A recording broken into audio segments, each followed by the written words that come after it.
ॐ जयन्ती मंगला काली भद्रकाली कपालिनी दुर्गा क्षमा शिवा धात्री स्वाहा स्वधा नमोस्तुते भगवत्यै नमः पराम्बिकायै नमः। चलिए पाठ लगाया जी। समझ में आया जी। कोई दिक्कत नहीं ना है। नहीं। चलो क्या देख रहे थे पिछले पाठ में हम लोग? को देख रहे थे। दुख को देख रहे थे। सुख का भी हो गया निरूपण। जी। क्या किए? सुख को, सुख का स्वरूप क्या बताए मूलकार ने? सर्वेषाम अनुकूलतया वेदनीयम सुखम। जो सभी को अनुकूल लगे। आया कि नहीं आया? तो सर्वेषाम अनुकूलतया वेदनीयम यद अस्ति तत्सुखम। थोड़ा धैर्य बनाओ, भागो मत। सर्वेषाम अनुकूलतया वेदनीयम बराबर वेद्यम यत तत् सुखम, वही सुख है। आया कि नहीं आया? भोजन आदि इसके अनुसार भी सुख का लक्षण नहीं न जाएगा, क्योंकि भोजन भी अनुकूलतया वेदनीय तो है, लेकिन सर्वेषाम अनुकूलतया वेदनीयम नहीं है। आया कि नहीं? किसी किसी को अच्छा नहीं भी लगता है, जैसे और अन्य किसी सभी वस्तु में देख सकते हो। लेकिन सुख ऐसी चीज है जो सभी को अनुकूल है।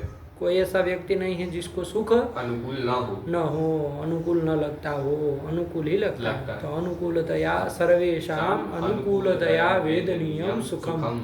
बहुत सुंदर सुख का स्वरूप कथन आचार्य ने मूलकार ने कर दिया। पदकृत्यकार ने और 2-3 लक्षण बताए। कितने? 2 बताए थे। क्या क्या बताए थे? दोनों सुखत्व जातिमत्वम सुखस्य लक्षणम एक, और धर्म मात्रा साधारण कारणत्वे सति गुणत्वम सुखस्य लक्षणम। सुखत्व जातिमत्वम तो स्पष्ट ही है कि सुखत्व जाति वाला जो है वो सुख है, तो कोई दिक्कत ही नहीं। सुखत्व तो सुख में ही रहेगा, अन्यत्र कहीं जाएगा नहीं, तो लक्षण समन्वय हो जाएगा। दूसरा जो लक्षण बताया वो भी आ गया। क्या कहे दूसरा लक्षण? धर्म मात्रा साधारण कारणत्वे सति गुणत्वम सुखस्य लक्षणम। कि धर्म मात्र है साधारण कारण जिसका, जिस गुण का, उस गुण को सुख कहते हैं। तो धर्म से सुख होता है ना, अधर्म से दुख होता है। तो धर्म मात्र है असाधारण कारण जिसका, है ना, जिस गुण का, उस गुण को सुख कहते हैं। तो धर्म मात्रा साधारण कारणकत्वे क जोड़ देने से स्पष्ट हो जाएगा कि बहुरी है। समझ में आता? क जोड़ देने से स्पष्ट हो जाएगा कि बहुरी है, वरना क्या हो जाएगा? षष्ठी तत्पुरुष का भ्रम होने की संभावना है, क्योंकि अक्सर ऐसे लक्षणों में षष्ठी तत्पुरुष ही करते हैं कि धर्म मात्र का असाधारण कारण गुण, ऐसा हो जाएगा, तब अनर्थ हो जाएगा, है ना। तो इसलिए धर्म मात्रा साधारण कारणकत्वे सति गुणत्वम सुखस्य लक्षणम। ठीक है, तो ये कर दिया, ये भी समझ में आ गया, कोई दिक्कत नहीं है। इसके बाद हम लोगों ने न्यायबोधिनी देखी। न्यायबोधिनी कार ने कहा कि भैया मूलोक्त जो लक्षण है अनुकूलतया वेदनीयम सुखम, तो वो जो अनुकूलतया वेदनीयत्व का क्या तात्पर्य है? अनुकूलतया वेदनीयत्व का क्या मतलब होता है कि अनुकूलत्व प्रकारक ज्ञान विशेष्यत्व, यही ना अनुकूलतया वेदनीयत्व का मतलब है। क्या? अनुकूलत्व प्रकारक ज्ञान विशेष्यत्व। और यही यदि सुख का लक्षण करेंगे तो घटादि में अतिव्याप्ति हो जाएगी, क्योंकि घटोनुकूल ये ज्ञान हो गया मान लीजिए। तो ये ज्ञान जो है किम प्रकारक किम विशेष्यक ज्ञान है? अनुकूलत्व प्रकारक घट विशेष्यक ज्ञान है। घट विशेष्यक ज्ञान है। तो अनुकूलत्व प्रकारक ज्ञान विशेष्यत्व किस में चला गया? घट में चला गया। ध्यान से घटा ना। अनुकूलत्व प्रकारक ज्ञान क्या हुआ? घटोनुकूल एक ज्ञान, इत्याकारक ज्ञान। उस ज्ञान का विशेष्य कौन है? घट है। विशेष्यत्व किस में गया? घट में चला गया। तो घटादो अतिव्याप्ति ही। मूलोक्त लक्षण यथाश्रुत लक्षण यदि स्वीकार करेंगे तो लक्षण का स्वरूप क्या निकल रहा है? अनुकूलतया वेदनीयत्वम, ये लक्षण बनेगा सुख का। क्या इसका मतलब? क्या मतलब? अनुकूलत्व प्रकारक ज्ञान विशेष्यत्व, यही ना अनुकूलतया वेदनीयत्व का मतलब है। तो अनुकूलत्व प्रकारक ज्ञान विशेष्यत्व, ये यदि सुख का लक्षण बनाते हैं तो घटादि में अतिव्याप्ति हो जाएगी। जाएगी। तदवारणाय क्या करना पड़ेगा? हमने निष्कृष्ट लक्षण कहा है, तो न्याय बोधिनिकार ने निष्कृष्ट लक्षण बना दिया सुख का। क्या बना दिया? इतरेच्छा नधीनेच्छा विषयत्वं सुखस्य लक्षणम्। लक्षणम इतरेच्छा नदीनेच्छा विषयत्वम। आया कि नहीं? कि इतर विषयिणी जो इच्छा, उससे अनधीन जो इच्छा, तद विषयत्वम। ऐसे अन्वय है, जी। ध्यान रखना। इतरेच्छा नदीन क्या होनी चाहिए? इतरेच्छा नदीन विशेषण कहाँ दिया गया है? इच्छा में दिया गया। इच्छा में दिया गया। ध्यान रखो, इतरेच्छा नदीन जो इच्छा, तादृशी इच्छा विषयत्वम सुखस्य लक्षणम, ये दिया। आया कि नहीं? जी। तो जैसे घटा लो, सुख में घट जाएगा। जी। सुख की जो इच्छा है, जी। है ना, सुख की जो इच्छा है वो किसी अन्य इच्छा के अधीन इच्छा है क्या? सुख की इच्छा नहीं, नहीं है। समझ में आ रही बात? जी।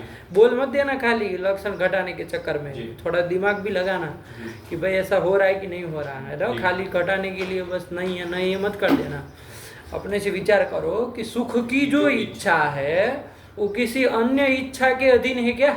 नहीं है। नहीं है। आया कि नहीं? जी। जैसे उदाहरण के तौर पे देखना हो तो जैसे भोजन की इच्छा है, जी। भोजन की इच्छा होती है ना हम लोगों को खाने पीने, तो भोजन की इच्छा होने से क्या होता है? हमको भोजन के साधन की इच्छा होती है। खाना पकाने की इच्छा होगी ना कि चलो भाई बढ़िया दाल चावल कुछ बनाए, रोटी सब्जी बढ़िया पकवान बनाए और खाए। तो भोजन की इच्छा होने से उसके भोजन के साधन की इच्छा हुई, खाना पकाने की इच्छा हुई कि नहीं हुई? तो यहाँ पर जो खाना पकाने की जो इच्छा है वो तो अन्य इच्छा के अधीन इच्छा हुई कि नहीं हुई? हुई। खाना पकाने की जो इच्छा है वो कौन सी इच्छा के अधीन हुई? भोजन बनाने की जो सामग्री है उस इच्छा के अधीन हुई। पागल आदमी हो तुम, बढ़ के आदमी, मूर्ख तरीका। अरे खाने की इच्छा महिला समझ रही है। अरे भोजन क्या तुम समझ रहे हो? किस इच्छा से क्या इच्छा होती है? क्या समझ रहे हो तुम? भोजन की इच्छा जब हमको होती है। हाँ, भोजन भोजन की इच्छा मतलब क्या समझ रहे हो?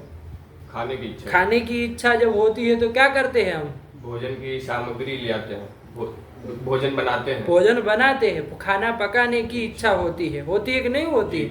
एक चीज ध्यान रखो, फलेच्छा होने पर उपायेच्छा होती है। इस चीज को दिमाग में अच्छे से बिठा, तुमको पदार्थ पकड़ में नहीं आए, खाली बोल दे रहे हो ये इच्छा वो इच्छा, पदार्थ नहीं समझे हो। ध्यान से पकड़ो, फलेच्छा होने पर उपाय की इच्छा होती है।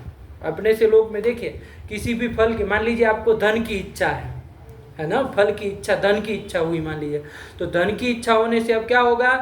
धन प्राप्ति का जो साधन है उसकी इच्छा होगी कि चलो भैया जाके कुछ काम करें, कहीं जाके बांसुरी सुनाए, कहीं जाके सितार सुनाए, कहीं जाके पढ़ाने जाए, कहीं जाके ईटा पत्थर धोए, है ना। अलग अलग धन साधन के जो भी उपाय, धन के जो भी साधन है उनकी इच्छा होती है कि नहीं होती है? तो क्या समझ में आया? फलेच्छा से उपाय इच्छा होती है। फलेच्छा और उपायेच्छा में कौन कार्य है, कौन कारण है, बता सकते हो? ध्यान से, ऐसे ही बोल मत देना, फिर उसको समझाने के लिए आधा घंटा लगता है हमको। विचार करके किसके प्रति कौन कारण हुआ, ये समझ में आया ना। तो फलेच्छा, एक फलेच्छा होती है, इच्छा दो प्रकार की, एक फल की इच्छा और एक उपाय की इच्छा। उपाय मतलब साधन। आया कि नहीं? जैसे 2-3 उदाहरण ध्यान रखिए। जैसे फल कोई भी हो सकता है, उपाय कोई भी हो सकता है। फल जैसे मान लीजिए धन है, धन रूपी फल की हमको इच्छा है कि भैया हमको 10,000, 20,000, 50,000 कुछ मिले, धन की इच्छा है। तो उस इच्छा के कारण, फल की इच्छा के कारण हम साधन की इच्छा, धन के साधन की इच्छा करते हैं। अब उसका साधन हर व्यक्ति का अलग अलग हो सकता है। मजदूर सोचेगा कि जाके थोड़ा लेबरिंग का काम करे, है ना। पढ़ाने वाला चाहेगा कहीं जाके पढ़ाए, गायक समझेगा कहीं जाके गाए, हर किसी का, डांस करने वाला समझेगा कहीं जाके डांस करे। वो साधन कुछ भी हो सकता है, लेकिन धन इच्छा होने के कारण, धन रूपी फल की इच्छा होने के कारण उसके साधन की, उपाय की इच्छा होती है। होती है कि नहीं होती है? होती है ना। तो यहाँ पर बता सकते हो 2 तरह की इच्छा हुई, फलेच्छा और उपायेच्छा। कौन कार्य है, कौन कारण है? फलेच्छा है ये कारण है हाँ। और उपायेच्छा है ये कार्य है। अब पकड़ा, फलेच्छा कारण है और उपायेच्छा कार्य है। तो यदि बोलता हूँ कार्य कारण भाव तो बोल सकते हैं उपायेच्छाम प्रति फलेच्छा कारणम, कार्य कारण भाव बोला जा सकता है कि उपायेच्छा के प्रति फलेच्छा कारण है। कहीं भी लगा सकते हो ये चीज, है ना, कहीं भी लगा सकते हो। आया कि नहीं? ऐसे ही भोजन के दृष्टांत में भी लगा लो, खाना भोजन की इच्छा है, खाना खाने की इच्छा है, तो ये फल की मान लीजिए इच्छा हुई, तो हम उसके साधन के लिए प्रवृत्त हो, साधन की इच्छा होगी कि चलो भैया गैस चलाए, रोटी बनाए, सब्जी बनाए, चावल दाल बनाए, होता है ना। तो भोजन इच्छा से, फल इच्छा से क्या उपाय की इच्छा हुई, खाना बनाने की इच्छा हुई। आया कि नहीं आया? तो क्या निकला, फलेच्छा जो है वो उपाय इच्छा के प्रति कारण है। बात बैठ रही है? चलिए, तो कोई भी इच्छा है बाबू, चाहे भोजन की इच्छा हो, धन की इच्छा हो, चाहे जो भी इच्छा हो, वो किसी न किसी इच्छा के अधीन होती है, किसी के न किसी इच्छा के अधीन होती है। जैसे खाना बनाने की इच्छा है, वो कौन सी इच्छा के अधीन है? भोजन इच्छा के अधीन। भोजन इच्छा के अधीन है। भोजन इच्छा में भी देख सकते हो, भोजन इच्छा भी अधीन है। भोजन इच्छा भी स्वाभाविक ही स्वतंत्र नहीं है। भोजन की इच्छा क्यों हो रही, माता जी बताइए, बताइए भोजन की इच्छा क्यों है? तृप्ति की इच्छा है। एक शब्द दे दिए, क्योंकि हमको तृप्ति की इच्छा है, हमारी क्षुधा निवृत्ति की इच्छा है, भूख मिट जाए, ऐसी इच्छा होने के कारण भोजन के, तो भोजन की इच्छा भी बाबू अन्य इच्छा के अधीन हुई। आया कि नहीं? अच्छा, कोई पूछे कि भाई तृप्ति की इच्छा क्यों है, शरीर के भरण पोषण की इच्छा क्यों है, भूख मिटाने की इच्छा क्यों है, कोई पूछे तो क्यों है? क्योंकि हमको सुख की इच्छा है कि भाई भोजन, भूख मिट जाएगी तो शांति सुख मिलेगा ना, तो सुख इच्छा के अधीन हुआ। आया कि नहीं? अच्छा, आप कोई पूछे सुख की इच्छा किसके अधीन है, सुख क्यों चाहिए, सुख की इच्छा किसके अधीन है, तो फिर आगे कोई नहीं आएगा। आया कि नहीं आया? तो एक ही इच्छा, सुख की इच्छा ऐसी इच्छा है कि जो किसी अन्य इच्छा के अधीन नहीं है। उसके अलावा सारी की सारी इच्छाएं, हाँ, सुख की इच्छा स्वाभाविक की इच्छा है, सुख की इच्छा स्वाभाविक, सुख ज्ञान के कारण होती, बताए थे पिछले पाठ में, समझाए थे। सुख ज्ञान मात्र जन्य है ना, सुखत्व प्रकार का ज्ञान मात्र से जन्य होती है सुख की इच्छा, किसी अन्य इच्छा के कारण नहीं होती। लेकिन इसके अलावा जितनी भी इच्छा है, चाहे वो खाना पकाने की इच्छा हो, चाहे खाना खाने की इच्छा हो, चाहे तृप्ति की इच्छा हो, सारी की सारी इच्छाएं अन्य इच्छा के अधीन है। इतर इच्छाधीन ही है, अनधीन नहीं है। तो अब बता सकते हो इतर इच्छा अनधीन इच्छा कौन सी इच्छा होती है? सुख इच्छा। सुख इच्छा। और उसका विषय कौन होगा? सुख होगा। विषयत्व तो किस में जाएगा? सुख में जाएगा। यही सुख का लक्षण किया है, इतर इच्छा अनधीन इच्छा विषयत्वम। इतर की जगह अन्य शब्द का भी प्रयोग कर सकते हो, अन्य इच्छा अनधीन इच्छा विषयत्वम। आया कि नहीं? कि इतर की विषयिणी इच्छा के अनधीन जो इच्छा, कौन सी इच्छा होगी? सुख इच्छा। तद विषयत्व कहाँ जाएगा? सुख में जाएगा, लक्षण समन्वय हो जाएगा। एकदम साफ है, एकदम ध्यान रखना। फलेच्छा और उपायेच्छा भी समझ में आई, अभी आगे के ग्रंथ में आएगा। इच्छा का द्वैविध्य बताएंगे। इच्छा दो प्रकार की, फलेच्छा उपायेच्छा, है ना, दो प्रकार की बताएंगे। फल कुछ भी हो सकता है, उपाय कोई भी हो सकता है। आपको उदाहरण में देख देख करके निकालना पड़ेगा क्या फल की इच्छा है, कौन सी उपाय इच्छा है। ठीक हुआ? एकदम साफ। और किसके प्रति कौन सी इच्छा कारण होती है? फल इच्छा और उपाय इच्छा में उपाय इच्छा के प्रति फल इच्छा कारण होती है। फल इच्छा कारण होती है, एकदम साफ। सुख का लक्षण भी इसी के साथ हो गया। न्याय बोधिनी भी हमारी पूरी हम लोग अंतिम पाठ में देख लिए। एक बार न्याय बोधिनी के अनुसार लक्षण सुख का बोल लो। इतर इच्छा अधीन इच्छा विषयत्वम सुखस्य लक्षणम। सुखस्य लक्षणम। आप लोगों को कुछ आया ध्यान में? सुख का आशय समझ में आया ना? आशय आ गया ना कि सुख की इच्छा जो है वो अन्य किसी इच्छा के अधीन नहीं है। आया कि नहीं? तो अन्य इच्छा नधीन इच्छा सुखेच्छा तद विषयत्व, तो सुख में चला जाएगा, लक्षण समन्वय हो जाएगा। ये यहाँ सुख का निरूपण न्याय बोधिनी के अनुसार भी हो गया, पदकृत्य के अनुसार भी हो गया। अब आगे चला जाए, कोई दिक्कत नहीं? चलो आगे क्या आया? दुख। दुख का आया है ना। कितने गुण दे बढ़ाना है? गर्मी हो रही, बढ़ा दो एक पॉइंट। लाइट से है, लाइट चाहिए, एक बार देख बंद करके देखो, लाइट से भर दो। कर दो बंद दोनों, ठीक है चलेगा। दो लाइट वो वीडियो का होता है ना इसलिए थोड़ा ध्यान वीडियो रखना। वाली है। हाँ नहीं ठीक है चलेगा, दोनों साइड खुला है ना, बंद रहता है। चलिए ठीक है, बाहर से आए ना आप लोग तो इसलिए गर्मी ज़्यादा लग गई। चलिए क्या बना, तो प्रकृति में आइए तो दुख, तो गुणों को देख रहे थे ना, कितने गुण देख लिए अभी तक? 16 देख लिए। अब 17वां गुण आ रहा है दुख। दुख किसको कहते हैं? दुख किसको कहते हैं, है कि नहीं? तो उसी को आचार्य अन्नम भट्ट जी ने बहुत सुंदर एक स्वरूप बताया, स्वरूप कथन किया। दुख किसको कहते हैं? तो सर्वेषाम प्रतिकूलतया वेदनीयम दुखम, है कि नहीं? जो सभी को प्रतिकूल लगे, सभी को प्रतिकूल लगता है, किसी को अच्छा नहीं लगता, अनुकूल नहीं लगता है, वैसा कौन पदार्थ है? दुख। दुख किसी को भी अच्छा लगेगा?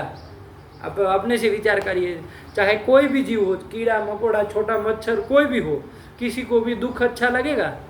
किसी को नहीं लगेगा। तो सर्वेषाम प्रतिकूलतया वेदनीयम दुखम, यही परिभाषा दी, बहुत सुंदर है कि नहीं? कि सभी को जो प्रतिकूल लगे, प्रतिकूलतया वेदनीय हो, वेद्य हो, है ना, ज्ञान विषय हो, है ना, मोटी मोटी एकदम हिंदी सरल भाषा में कहना हो तो जो सबको प्रतिकूल लगे वही दुख है। आया कि नहीं आया? उसके अलावा कोई ऐसी चीज नहीं है जो सबको प्रतिकूल लगे, नहीं ना होती है। नहीं।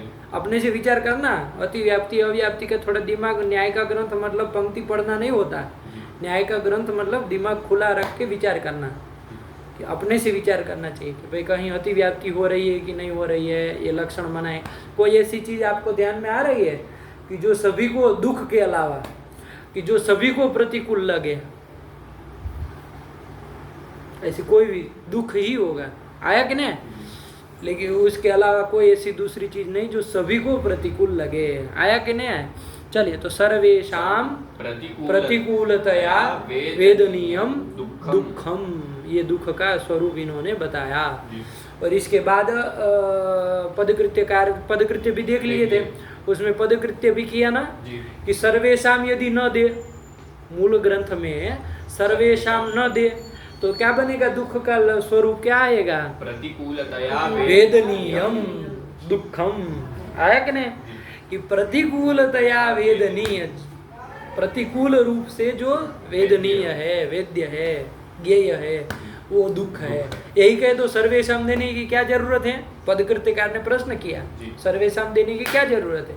तो कहा कि यदि इतना ही दुख का लक्षण बनाएंगे, प्रतिकूलतया वेदनीयम, इतना ही दुख का स्वरूप करेंगे, लक्षण बनाएंगे, तो कहा कि शत्रु सुख में अतिव्याप्ति हो जाएगी। ध्यान से समझिएगा, कहाँ अतिव्याप्ति हो जाएगी? शत्रु के सुख में। देखो, शत्रु का जो सुख होता है, मान लीजिए आपको शत्रु को 1 करोड़ रुपया मिल गया, लॉटरी मिल गए, तो आप बड़ा बुरा लगता है, लगता है कि नहीं लगता है? अनुभव से देखिएगा, इसमें भावुक होने की कोई बात नहीं है, अच्छे मत बनिए, जैसा है वैसा। आपके शत्रु को बड़ा गाड़ी मिल गई बढ़िया से, फॉर्च्यूनर, कुछ अच्छा मान लीजिए उनका नाम हो गया, तो बड़ा कष्ट होता है ना, प्रतिकूल। तो शत्रु का जो सुख है वो अपने लिए तो प्रतिकूल है कि नहीं है? तो प्रतिकूलतया वेदनीय, शत्रु का सुख हो गया कि नहीं हो गया? तो लक्षण कर रहे थे दुख का और चला गया शत्रु सुख में, शत्रु के सुख में चला गया, तो अतिव्याप्ति हो जाएगी। इस अतिव्याप्ति का वारण करने के लिए मूल ग्रंथ में सर्वेषाम ये पद दिया, कहा सर्वेषाम प्रतिकूलतया वेदनीय, जो सभी को प्रतिकूल लगे वो दुख है। तो देखो, अब सर्व के अंतर्गत शत्रु खुद भी तो आ गया जी। उसको उसका सुख प्रतिकूल लगता है क्या? उसको तो अपना सुख अच्छा ही लगेगा, अनुकूल ही लगेगा। तो जो शत्रु का सुख है वो भले हमारे लिए प्रतिकूल हो, लेकिन सभी के लिए प्रतिकूल नहीं ना हुआ, क्योंकि सभी के अंतर्गत अब शत्रु खुद भी आ गया, उसके लिए तो उसका सुख प्रतिकूल नहीं है। तो सर्वेषाम प्रतिकूलतया वेदनीय, शत्रु का सुख नहीं हुआ तो अतिव्याप्ति नहीं होगी। क्या कहिए? स्वस्य शब्द का आवश्यकता किसकी? स्वस्य प्रतिकूलता ऐसी लक्षण में नहीं, स्वस्य मत दीजिए ना, स्वस्य देंगे और गड़बड़ा जाएगा। स्वस्य देने से तो उल्टी आपत्ति आ जाएगी। आप स्व करके मान लीजिए खुद को पकड़ेंगे तो हमको जो प्रतिकूलतया वेदनीय है, तो शत्रु का सुख भी हमको अपना हमारे शत्रु का जो सुख जो है हमको प्रतिकूल लग सकता है, लगेगा, तब तो अतिव्याप्ति हो जाएगी। दुख के लक्षण की सुख में समस्या आएगी। इसलिए सपद तो मत दीजिए, सर्वेशाम पद दीजिए, है ना। सभी को पकड़िए कि सभी को जो प्रतिकूल लगे, तो सभी को प्रतिकूल लगेंगे तो अब शत्रु का सुख में अतिव्याप्ति नहीं होगी, क्योंकि शत्रु का सुख सबको प्रतिकूल नहीं ना लग रहा है, हम ही को ना प्रतिकूल लग रहा है, शत्रु के लिए तो अनुकूल है, तो इसलिए अतिव्याप्ति का वारण हो जाएगा। तो इसमें शत्रु सुखे अतिव्याप्ति वारणाय सर्वेषामिति पदम उपादेयम इति पदकृत्यकारेण उक्तम। आगे बात कोई दिक्कत नहीं। इसके अलावा ये तो लक्षण मूल ग्रंथ को तो बता ही दिए, और इसके बाद पदकृत्यकार ने दो लक्षण और दुख के बताए, एक जाति घटित और एक दूसरा, है ना। तो क्या बना दी दोनों लक्षण, बोलो। दुःखत्व व जातिमत्वम दुःखस्य लक्षणम। दुःखस्य लक्षणम, ये तो सीधा सरल है। दुःखत्व जातिमत्वम, दुःखत्व जाति दुख में रहेगी, तो जाति घटित लक्षण में कोई दिक्कत ही नहीं है। तो दुःखत्व जातिमत्वम दुःखस्य लक्षणम। और दूसरा क्या बताए, अधर्म मात्रा साधारण कारणत्वे सति गुणत्वम दुःखस्य लक्षणम, कि अधर्म मात्र है असाधारण कारण जिसका। धर्म से सुख होता है, अधर्म से दुख होता है, तो अधर्म है असाधारण कारण जिसका। ऐसा कौन है, ऐसा गुण कौन है, दुख है ना। अधर्म के कारण ही तो क्या होता है, दुख होता है। तो अधर्म मात्रा साधारण कारणकत्वे सति गुणत्वम दुःखस्य लक्षणम, ये भी एक लक्षण आचार्य पदकृत्यकार ने बता दिया। और हो गए पदकृत्य, ये भी कर लिए। अब न्याय बोधिनी हम लोगों को इसकी देखनी है। तो क्या कह रहे हैं न्याय बोधिनी कार, देखा जाए भैया। न्याय बोधिनी दुखम निरूपयति, यही से न चलना था, यहाँ तक का पाठ हम लोग पिछले में कर लिए थे। अब आया न्याय बोधिनी, क्या कह रहे, दुखम निरूपयति, दुख का निरूपण कर रहे हैं कौन, अन्नम भट्ट जी, अन्नम मूल ग्रंथकार प्रतिकूलेति, ग्रंथ के द्वारा। चलो देखो, प्रतिकूलेति प्रतीक ले रहे हैं, सर्वेशम इसके मत में नहीं है, लेकिन ध्यान रखना उसको ले आना, वो तो रहेगा ही, क्योंकि खाली प्रतिकूलतया वेदनीय कहोगे ना तो शत्रु सुख में अतिव्याप्ति हो ही जाएगी। चल अत्रापि इतर द्वेषानधीन द्वेष विषयत्वम इति निष्कृष्ट लक्षणम। हाँ, ये न्याय बोधिनी का यहाँ भी बना है निष्कृष्ट लक्षण कि भैया इतर द्वेषानधीन द्वेष विषयत्वम, वहाँ इतर इच्छा नधीन इच्छा विषयत्वम, इच्छा था, यहाँ इच्छा की जगह द्वेष कर दो, बाकी सब वही है। इतर द्वेषानधीन द्वेष विषयत्वम दुःखस्य लक्षणम, आया कि नहीं आया, कि इतर द्वेष के अनधीन जो द्वेष, आया कि नहीं आया। तो दुख का जो दुख के साथ द्वेष होता है ना, हम लोगों को दुख अच्छा नहीं ना लगता है, दुख के साथ द्वेष होता है। तो जो दुख के साथ द्वेष है वो किसी अन्य द्वेष के अधीन है क्या, जैसे वहाँ सुख की इच्छा किसी अन्य इच्छा के अधीन थी क्या, नहीं थी, अन्य इच्छा नधीन इच्छा थी। वैसे ही दुख के साथ जो हमको यहाँ द्वेष हो रहा है वो किसी अन्य द्वेष के अधीन है क्या, नहीं है। तो अन्य इतर द्वेषा नधीन द्वेष, दुख द्वेष हुआ, उसका विषय कौन हुआ, दुख हुआ, विषयत्व कहाँ जाएगा, दुख में चला जाएगा। तो ये लक्षण समन्वय हो जाएगा, आया कि नहीं। अब इसको थोड़ा अच्छे से देखो, जैसे सर्प के साथ भी तो हमको द्वेष है, सर्प के साथ भी तो द्वेष है, सर्प देख के भाग जाते हैं, द्वेष है ना सर्प के साथ भी। तो वहाँ जाएगा कि नहीं जाएगा, विचार करो अपने से।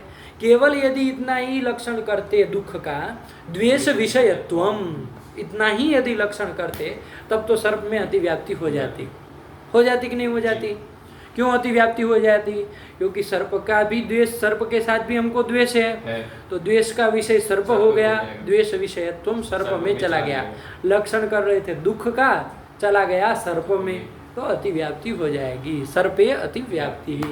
इसका वारण करने के लिए आचार्य ने कहा कि वो द्वेष विषयत्व घटक जो द्वेष है वो कैसा होना चाहिए, इतर द्वेषा नधीन होना चाहिए। उसमें विशेषण दिया, किसमें, द्वेष में। क्या विशेषण दिए, इतर द्वेषा नधीन, ये विशेषण दिए कि वो द्वेष जो हो वो इतर द्वेषानधीन होना चाहिए, इतर द्वेष के अधीन नहीं होना चाहिए, अनधीन होना चाहिए, है कि नहीं।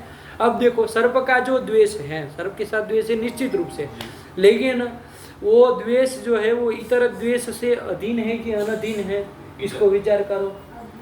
अधीन है, इतर द्वेष के अधीन है। क्यों? क्योंकि सर्प अपने से विचार करो, सर्प के साथ द्वेष क्यों है आपको?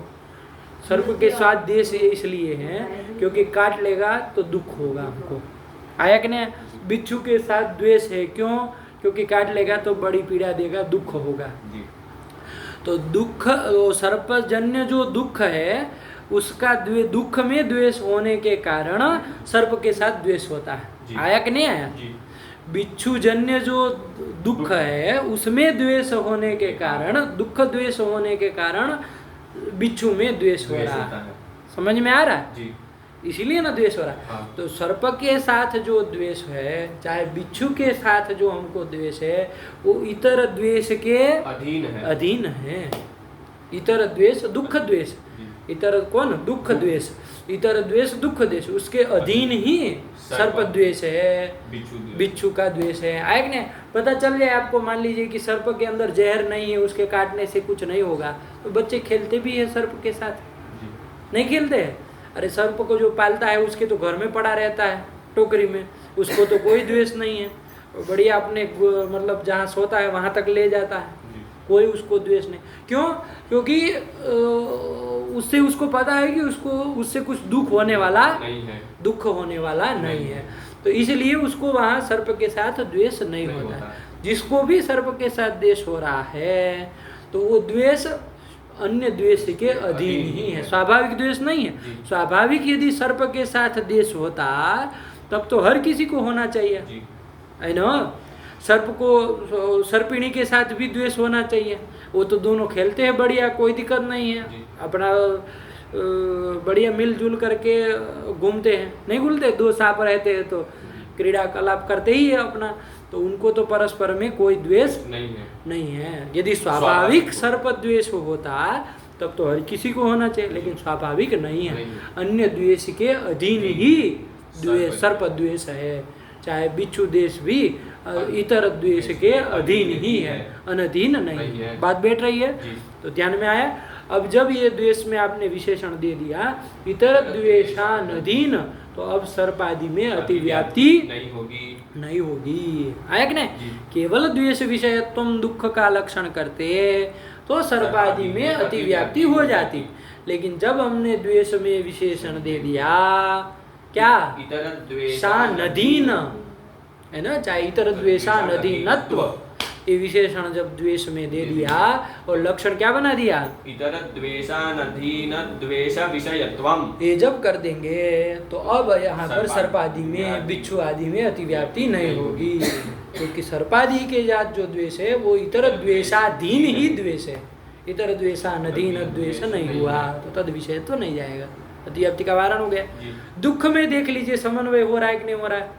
दुख के साथ हमको जो द्वेष है वो किसी इतर द्वेष के अधीन नहीं है। जैसे वहाँ सुख की इच्छा किसी अन्य इच्छा के अधीन नहीं थी, स्वाभाविक ही थी, माता जी ने कहा स्वाभाविक ही सुख के साथ सुख की इच्छा है, किसी अन्य इच्छा के कारण नहीं है।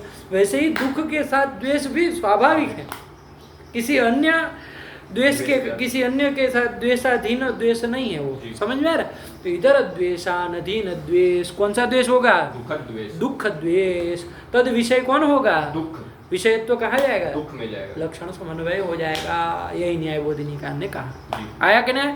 इतर द्वेषानधीन द्वेष विषयत्वम दुःखस्य लक्षणम, बहुत सुंदर लक्षण दुख का भी हो गया, यही इन्होंने बनाया है। आगे देखे, अब देखो क्या कह रहे हैं, अत्रापि मतलब जैसे सुख में भी निष्कृष्ट लक्षण किया था, वैसे ही दुख में भी इतर द्वेषानधीन द्वेष विषयत्वम इति निष्कृष्ट लक्षणम, यही निष्कृष्ट लक्षण कहना चाहिए।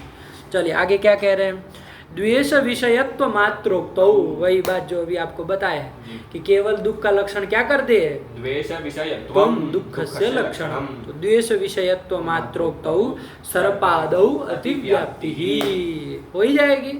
क्यों हो जाएगी, क्योंकि सर्प के साथ द्वेष है ही, तो द्वेष का विषय सर्प हो गया, जाएगा, विषय तो सर्प में चला जाएगा। वही बात बता रहे कि द्वेष विषयत्व मात्रोक्तौ सर्पादौ अतिव्याप्ति ही तत्रापि द्वेष विषयत्व सत्वात्, ये तू दे दिया। तत्रापि मतलब वहां पर भी, वहां कहाँ, मतलब सर्प में सर्पादौ अपि सर्पादावपि द्वेष विषयत्वस्य सत्वात् अतिव्याप्ति। बैठ गए बात जी। अतः तत्रातिव्याप्ति वारणाय, है ना, सर्पादौ अतिव्याप्ति वारणाय क्या करना चाहिए, इतर द्वेषा नदीनेति द्वेष विशेषणम, इतर द्वेषा नदीन, ये द्वेष का विशेषण देना चाहिए कि जो द्वेष आप ले रहे हैं वो इतर द्वेषा नदीन होना चाहिए, है कि नहीं।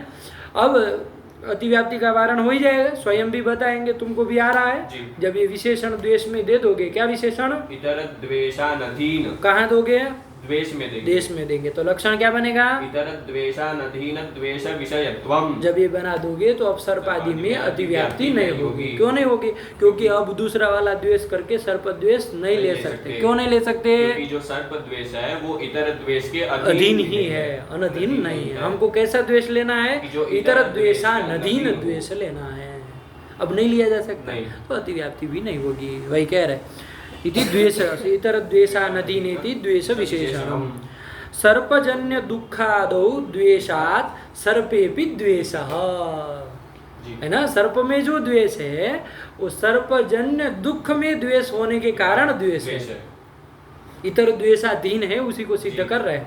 सर्प द्वेष इतर द्वेषाधीन है, तो उसी को समझा रहे कि सर्पजन्य जो दुख होगा, बिच्छू जन्य जो दुख होगा, हमको कष्ट होगा, वो काटेगा तो, है कि नहीं है, कितनी अत्यंत पीड़ा होती है, सर्प काट जाएगा तो मर ही जाएगा आदमी। तो वो जो दुख हो रहा है सर्प से चाहे बिच्छू से, उस दुख में द्वेष होने के कारण सर्प के साथ हमको द्वेष हो रहा है। वही कह रहे कि सर्पजन्य दुखादौ द्वेषात् सर्पेपि द्वेषः। आया कि नहीं, यहाँ पर भी वैसे लगा सकते हो, फल में द्वेष होने के कारण उपाय में द्वेष होता है। जैसे वहाँ फल इच्छा के कारण उपाय इच्छा होती है, तो ऐसे ही यहाँ ऐसे लगा सकते हो कि फल में द्वेष होने के कारण उपाय में भी द्वेष होता है। जैसे फल दुख रूपी फल में द्वेष है, इसके कारण उसका साधन उपाय जो सर्प है उसमें भी द्वेष होता है। समझ में आया, तो फल द्वेष जो है वो उपाय द्वेष के प्रति कारण है। समझ में आ रही बात, वही कह रहे, पढ़ो। सर्पजन्य दुखादौ द्वेषात् सर्पेपि द्वेषः इति सर्पद्वेषस्य सर्पजन्य दुख द्वेषजन्यत्वात् अन्य द्वेषाजन्य द्वेष विषयत्व रूप दुख लक्षणस्य सर्पादौ नातिव्याप्ति। नहीं जाएगा, नहीं जाएगा। समझ में आ रहा, क्या लक्षण दुख का, इतर द्वेषा नदीन द्वेष विषयत्वम, ये लक्षण अब सर्प में नहीं जाएगा। क्यों नहीं जाएगा, बोलो एक बार। क्योंकि जो सर्प द्वेष है वो इतर द्वेष के अधीन ही है, तो हमारा जो लक्षण है इतर, अरे समझा बाबा कि किस द्वेष के अधीन है, खाली इतर द्वेष इतर द्वेष। जो हमारा सर्प द्वेष है वो इतर द्वेष दुख द्वेष के अधीन है। सर्पजन्य जो दुख है उस द्वेष दुख द्वेष के अधीन ही सर्प के साथ द्वेष है। सर्प के साथ स्वतंत्र रूप से हमको कोई द्वेष नहीं है। नहीं कहते बहुतों को हमको आपके साथ कोई मतलब आपके साथ दुश्मनी नहीं है, दुश्मनी नहीं है, बस ये हमको आपके साथ कोई दिक्कत नहीं है, ऐसा कहते हैं ना लोग, बस वो समस्या होगी। तो मतलब किसी अन्य द्वेष के अधीन द्वेष होता है ना, है ना। कोई हमको आपके साथ जातीय कोई दुश्मनी नहीं है, नहीं कहते, हमको आपके साथ जातीय कोई द्वेष नहीं है, ऐसा कहते हैं लोग, व्यवहार करते, बस उसका समय वो उसके साथ द्वेष है, इसलिए हम आपको ऐसा कर रहे हैं। तो वहाँ सब जगह क्या हो रहा है, अन्य द्वेष के अधीन ही ये द्वेष हो रहा है, सर्प द्वेष हो रहा है। समझ में आ रहा, तो यहाँ पर इतर द्वेषा नदीन द्वेष विषयत्व रूप लक्षण सर्प में नहीं जाएगा। वही कह रहा, पंक्ति ध्यान से लगाओ। सर्पजन्य दुखादौ, सर्पजन्य दुखादौ द्वेषात् सर्पेपि द्वेषः इति सर्पद्वेषस्य सर्पजन्य दुख द्वेष जन्यत्वात्। सर्प द्वेष ऐसा हुआ ना, जी। सर्पजन्य दुख द्वेष से जन्य जन्य है, है। दुख द्वेष से जन्य है। तो जन्य होने के कारण अन्य द्वेषाजन्य द्वेष विषयत्व, यही ना दुख का लक्षण है। जी। अरे अनधीन कहो चाहे अजन्य कहो, अधीन कहो चाहे जन्य कहो, एक ही बात है। तो इतर अन्य द्वेषाजन्य द्वेष विषयत्व रूप दुख लक्षणस्य सर्पादौ नाति व्याप्ति, नहीं नाति व्याप्ति होगी।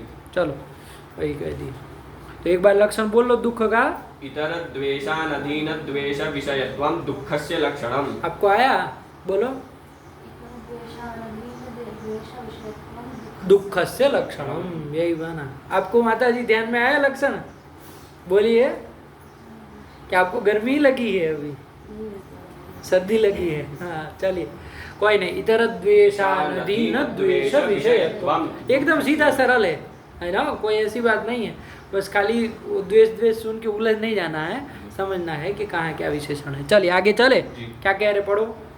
फलेच्छा उपायेच्छां प्रति कारणम। समझाई दिए पहले कि फलेच्छा उपायेच्छा के प्रति कारण है। हालांकि इसको उधर बताए होते तब भी सही रहता है, लेकिन चलो कोई बात नहीं। फलेच्छा उपायेच्छा के प्रति कारण है। जैसे भोजन करने की इच्छा हुई, फलेच्छा हुई, तो उससे क्या होगी? उसके उपाय की इच्छा होगी, साधन की बनाने की इच्छा होगी। तो ये फलेच्छा उपायेच्छां प्रति कारणम। अतः फलेच्छावसाद उपायेच्छा भवति, इसलिए फलेच्छा होने पर उपाय की इच्छा होती है। जैसे हमको तृप्ति की इच्छा हुई है ना, क्षुधा निवृत्ति की इच्छा हुई, तो उससे भोजन करने की इच्छा होगी। भोजन करने की इच्छा होगी तो खाना पकाने की इच्छा होगी। ऐसे ऐसे चलते हैं ना। खाना पकाने की इच्छा होगी तो वो साधन सामग्री लाने की इच्छा होगी।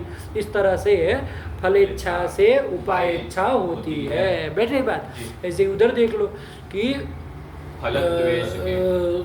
उधर नहीं कह रहे, धन की इच्छा हुई तो धन की फल की इच्छा हुई तो उससे धन साधन के जो भी कार्य क्रियाकलाप है उसकी इच्छा होगी। तो इस तरह से फलेच्छा से उपायेच्छा होती है, वही कह दिया। अतः फलेच्छावसाद उपायेच्छा भवति। लग गया? ये तो उधर की बात हुई। अब यहाँ भी कह रहे एवं फले द्वेषात् उपाये द्वेषः।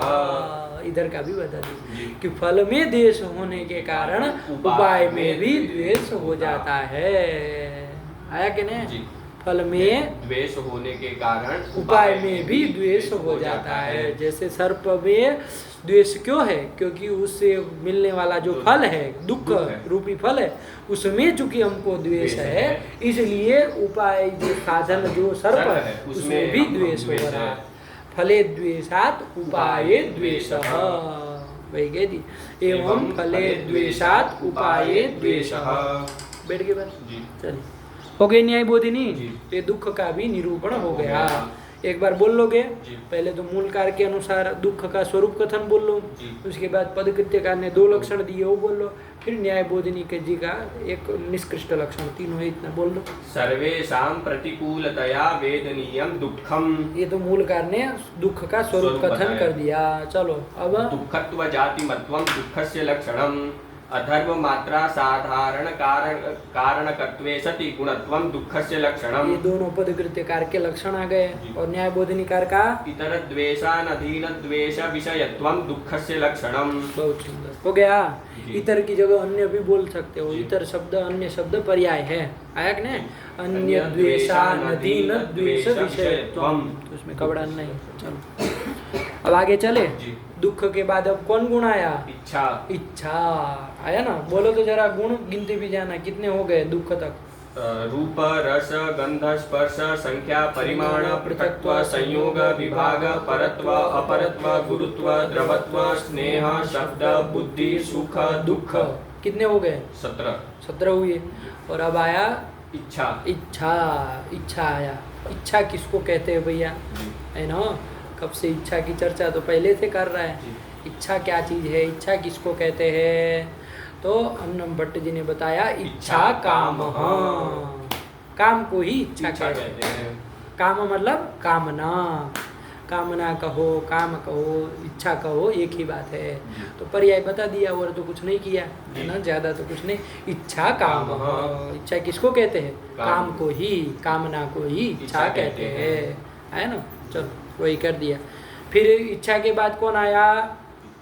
द्वेष। द्वेष, द्वेष किसको कहते हैं भैया? द्वेष की भी चर्चा हम लोग पहले किए। द्वेष किसको कहते हैं? तो कहा क्रोधो द्वेष। द्वेष यानी और कुछ नहीं, क्रोध, क्रोध को ही द्वेष कहते हैं। क्रोधो द्वेष। द्वेष के बाद क्या आया? प्रयत्न। प्रयत्न है ना, इच्छा द्वेष प्रयत्न, कृति। ध्यान रखो क्या नाम है? कृति। कृति किसको कहते हैं भैया? तो कृति ही प्रयत्न। हाँ, कृति को ही प्रयत्न कहते हैं। प्रयत्न इज इक्वल टू कृति, कृति इज इक्वल टू प्रयत्न, एक ही आया कि नहीं? ध्यान रखना है वहाँ परिगणन में क्या नाम आया है और यहाँ उसका पर्यायवाची शब्द क्या दिखा है। परिगणन में क्या नाम आया? इच्छा आया ना, यहाँ उसका पर्याय बताया काम, हाँ है ना। फिर वहाँ क्या आया उसके बाद? द्वेष, उसका पर्यायवाची बताया क्रोध। फिर वहाँ आया कृति, तो उसका पर्यायवाची बताया प्रयत्न। चाहे आगे पीछे जैसे भी लिखे, लेकिन आपको विवेक होना चाहिए कि परिगणन में क्या आया है। ज्ञान, इच्छा, ज्ञान, सुख, दुख, इच्छा, द्वेष। द्वेष प्रयत्न ही है। बोलो रूप से बोलो फटाक से। रस, गंध, स्पर्श, संख्या, परिमाण, पृथक्त्व, संयोग, विभाग, परत्व, अपरत्व, गुरुत्व, द्रवत्व, स्नेह, शब्द, बुद्धि, सुख, दुख, इच्छा, द्वेष, प्रयत्न। काहे जबरदस्ती कर रहे हो? काहे कृति को बोलने में जबरदस्ती कर रहे हो? फिर से बोलो।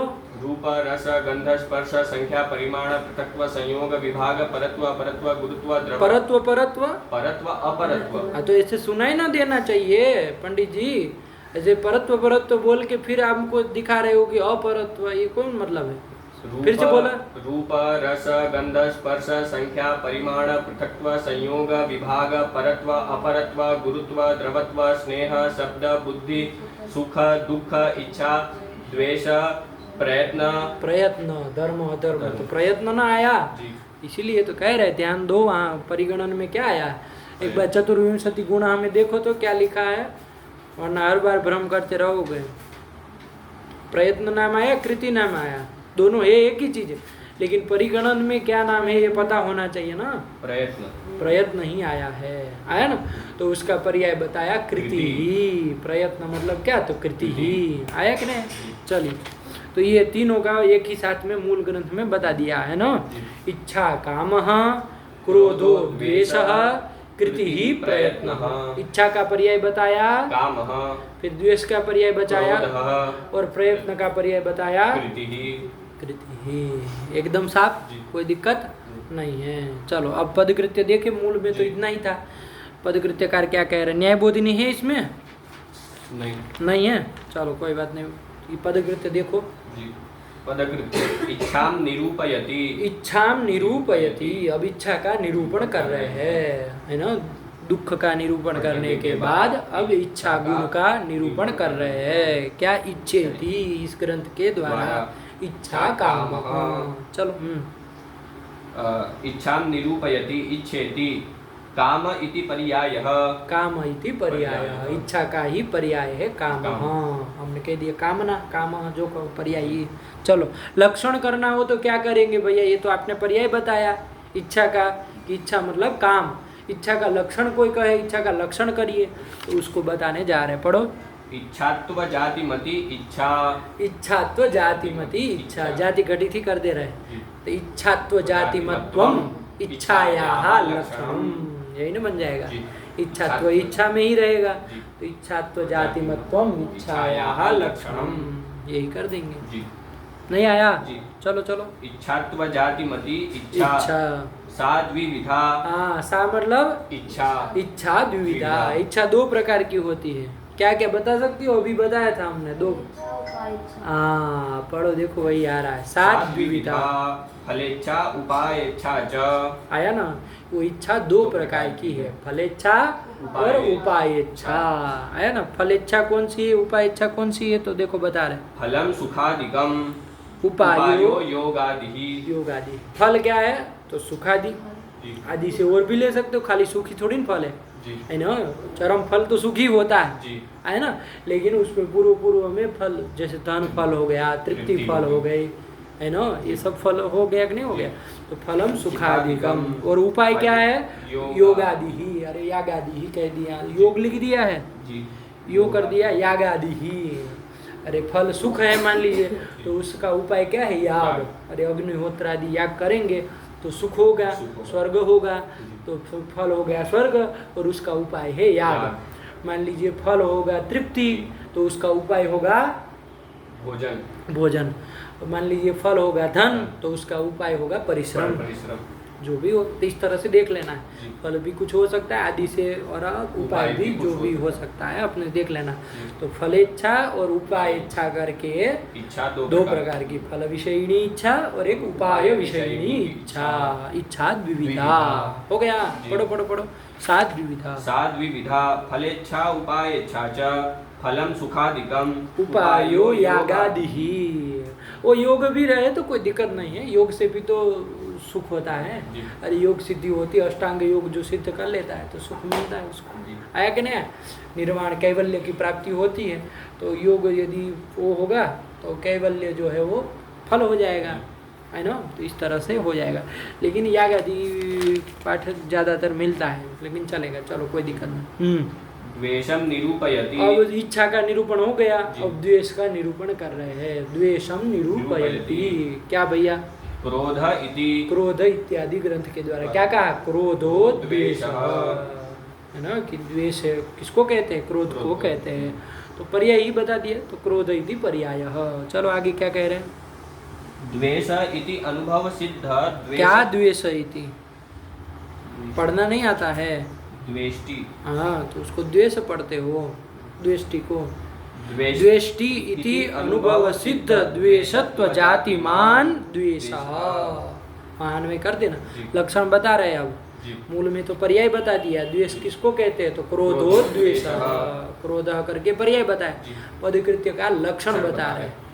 क्या है लक्षण बता रहे हैं, द्वेष्टि इति अनुभव सिद्ध द्वेषत्व जातिमान द्वेषः।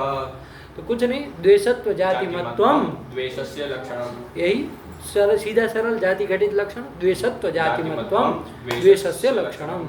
लेकिन वो जो द्वेषत्व जाति है वो कैसे है, अनुमान से सिद्ध होती है कि कैसे होती है, तो कहा कि अनुभव सिद्ध है। आया कि नहीं, कौन अनुभव सिद्ध है, तो कहा द्वेष्टि, ऐसा अनुभव होता है ना, कहते हैं ना द्वेष्टि मतलब द्वेष करता है, ऐसा अनुभव होता है।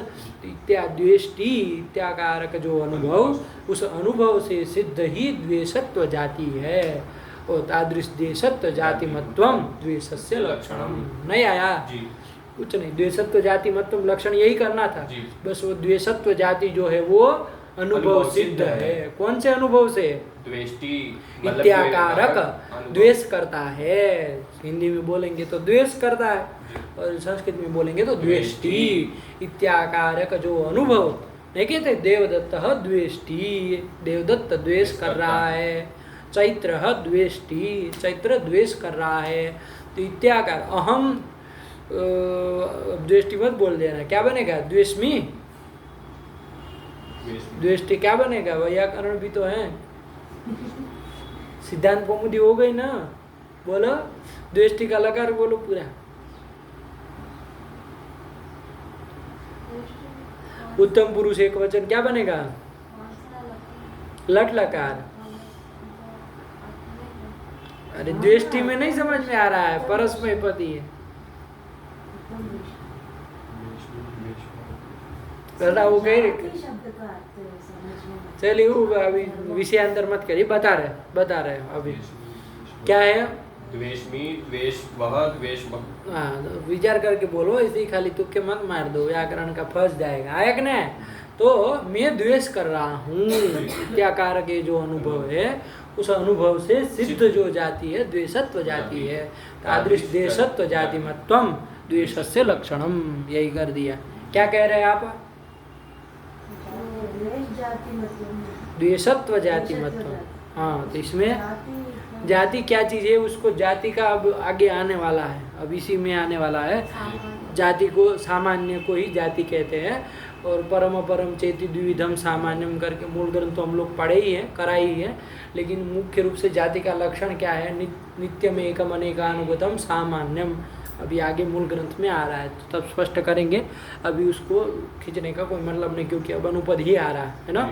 चलिए थोड़ा इसको अभी समझिए फिलहाल क्या कह रहे हैं। द्वेषत्व जाति मत्वम द्वेषस्य लक्षणम। चलो क्या आया फिर आगे, हो गया ना ये द्वेष्टि। हाँ, द्वेष्टि इति अनुभव सिद्ध द्वेषत्व जाति मान द्वेष, वहाँ अन्वय कर देना। दूसरा क्या कह रहे हैं?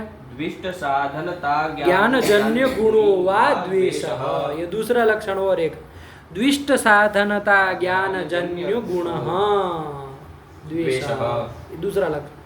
क्या? द्विष्ट साधन। देखो, इष्ट साधनता ज्ञान होने पर हमको क्या होता है? इच्छा होती है, समझिएगा। इष्ट साधन हमको जैसे पता चल जाए कि ये हमारा इष्ट है, इससे हमारा इष्ट होगा, है ना। जैसे बढ़िया से खीर बनाई हुई किसी ने रखी हो तो हमको जब ज्ञान हो जाए कि ये खीर पीने से, खाने से हमारा क्या होगा? इष्ट होगा, हमारा इष्ट होगा। तो ऐसे इष्ट, ये जब ज्ञान हो जाता है, इसी को कहते हैं इष्ट साधनता ज्ञान। क्या कहते हैं? इष्ट साधनता ज्ञान, है ना, कि ये हमारा इष्ट साधन है। जैसे खीर हमारी इष्ट करने वाली है, इष्ट साधन है। इस तरह का जब ज्ञान हो जाता है तब हमको क्या होता है? उस खीर की इच्छा होती है। समझ में आ रही बात, है ना। जैसे आपको पता चल जाए कि धन से, रुपया से, पैसा से हमारा इष्ट होगा, धन हमारा इष्ट साधन है, धन से हमारा इष्ट होगा, ये जब आपको पता चल जाए, इष्ट साधनता ज्ञान हो गया, तब वहाँ पर क्या होता है? हमको धन की इच्छा होती है ना। जहाँ इष्ट साधनता का ज्ञान हमको न हो, वहाँ पर उस विषय की इच्छा नहीं होती है। समझ में आया? तो इच्छा में समझ में आया, इच्छा क्या है? इष्ट साधनता ज्ञान जन्य गुण है। इच्छा किसको कहेंगे? इष्ट साधनता ज्ञान जन्य गुण है इच्छा। आया कि नहीं आया? इच्छा हमको कब होती है? किसी भी चीज की इच्छा कब होगी? जब हमको इष्ट साधनता का ज्ञान हो जाए। आया कि नहीं? जैसे ये बुक है, आपको नहीं पता है कि किस चीज की है, क्या है, कुछ नहीं पता है। आपको यहाँ इष्ट साधनता ज्ञान भी नहीं होगा, स्वाभाविक है कि इसको पढ़ने से हमारा इष्ट साधन होगा, नहीं होगा, कुछ ज्ञान नहीं हो रहा है, तो आपको इसको पढ़ने की इच्छा भी नहीं होगी। आप कहेंगे हमको ये बुक पढ़नी है? नहीं कह रहे, आपको इच्छा नहीं हो रही है। क्यों नहीं हो रही? क्योंकि आपको इष्ट साधनता का ज्ञान नहीं है। समझ में आ रही बात? जब आपको इष्ट साधनता का ज्ञान हो जाए तो भैया इसको पढ़ने से आपको व्याकरण के जितने भी सिद्धांत है, दार्शनिक सिद्धांत, वो आपको आ जाएंगे। वैयाकरण सिद्धांत लघु मंजूषा ग्रंथ है, इसको पढ़ने से वैयाकरणों के दार्शनिक सिद्धांतों का ज्ञान हो जाएगा। तो अब आपको हुआ, हाँ, इष्ट साधनता का ज्ञान हो गया कि हाँ, इसको पढ़ने से हमारा इष्ट होगा, इष्ट साधनता ज्ञान हो गया। अब आप जाएंगे गुरु जी के पास, गुरु जी हमको ये ग्रंथ पढ़ाइए, हमको पढ़ने की इच्छा है। तो क्या समझ में आया? इच्छा कब होती है? जब इष्ट साधनता का ज्ञान हो जाए। इदम मदिष्ट साधनम इत्याकारक जब ज्ञान हो जाए तभी तद विषयिणी इच्छा होती है। समझ में आया? है ना। जैसे धनम मदिष्ट साधनम, ये हमको ज्ञान है, इसलिए धन विषयिणी इच्छा होती है। हमको पता चल जाए, जैसे कोई फकीर आदमी है, उसको धन में इष्ट साधनता का ज्ञान नहीं है, वो नहीं, उसको ऐसा ज्ञान नहीं होता है कि धनम मदिष्ट साधनम। फकीर है, वो पड़ा है अपने जंगल में, उसको क्या लेना देना रुपये पैसे से, तो उसको ये ज्ञान नहीं होता है धनम मदिष्ट साधनम, इष्ट साधनता का ज्ञान नहीं हुआ, इसलिए उसको धन की इच्छा भी नहीं हो सकती। उसको मिलेगा तो वो फेंक देगा, है, पत्थर समझ के, उसके लिए कोई मायने नहीं रखता। तो क्या समझ में आया? इच्छा जो है वो इष्ट साधनता ज्ञान जन्य गुण है। समझ में आ रहा? ऐसे ही द्वेष क्या चीज है? तो द्विष्ट साधनता ज्ञान जन्य गुण है। अरे इष्ट की जगह द्विष्ट कर दो, है ना। द्वेष क्या है? द्विष्ट साधनता ज्ञान जन्य गुण है, कि भैया ये मेरा द्विष्ट साधन है। ये जब पता चल जाए तो क्या हो जाता है? तद विषयक हमको द्वेष हो जाता है। जैसे सर्प में हमको हो गया कि सर्प द्विष्ट साधनम, ये सर्प जो है दुष्ट करेगा, हमारा अनिष्ट करेगा। जी। ये जब पता चल जाए तो अब क्या हो जाता है, हमको सर्प के साथ द्वेष हो जाता है। द्वेष हो जाता है। तो द्विष्ट साधनता ज्ञान जन्य गुण द्वेष नहीं आया। आ गया। इष्ट साधनता ज्ञान जन्य गुण इच्छा। द्विष्ट साधनता ज्ञान जन्य गुण द्वेष। द्वेष। तो लक्षण बना लो। जी। द्विष्ट साधनता ज्ञान जन्यत्वे सति गुणत्वम द्वेषस्य लक्षणम। वही तो बता रहे, पढ़ो ना। द्विष्ट साधनता ज्ञान जन्य गुणों वा द्वेष। दो लक्षण थे इसलिए वा दिए अथवा के रूप में, नहीं आया। आ गया। तो दो लक्षण यहाँ पर, एक तो जाति घटित और एक दूसरा द्वेष के दो लक्षण बताए। जाति घटित क्या बोलोगे? द्वेषत्व जाति मत्वम द्वेषस्य लक्षणम, ये तो सरल ही है। दूसरा क्या बना दिए? द्विष्ट साधनता ज्ञान जन्यत्वे सति गुणत्वम द्वेषस्य लक्षणम। वही कर दिया। पढ़ लो एक बार। द्वेष्टि द्वेष्टि इति अनुभव सिद्ध द्वेषत्व जातिमान द्विष्ट साधनता ज्ञान जन्य गुणों वा द्वेष। हो गया, कोई दिक्कत नहीं है। चलो अब आगे कौन आया? प्रयत्न। तो उसी को कहे प्रयत्नम निरूपयति। देखो कृत्रिम निरूपयति नहीं कहा, क्योंकि परिगणन करते समय प्रयत्न नाम है, इसलिए टीकाकार देखो ध्यान से कह रहे, अंड बंड नहीं चलता है।